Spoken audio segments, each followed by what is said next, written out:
Hello guys, तो WhatsApp कैसे है आप लोग। एक बार फिर तरुण दुबे आपके साथ जुड़ गया है। इस समय मैं औरैया में हूँ गाइस। इस समय बज रहा है 6:30 बज गया है गाइस। मैं अभी यहाँ पे औरैया में एक मंदिर के पास खड़ा हूँ। हनुमान जी का मंदिर है गाइस। बड़ा प्यारा मंदिर है। मेरे साथ एक कुत्ता भी खड़ा है, जिसको अभी मैंने बिस्कुट खिला के आया हूँ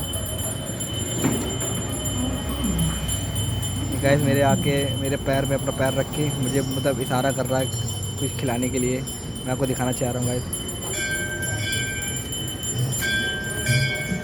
ये देखिए गाइस, ये देखिए गाइस। बेचारा बहुत सीधे होते हैं गाइस ये ना गाइस। पैर देखना गाइस, इसके पैर।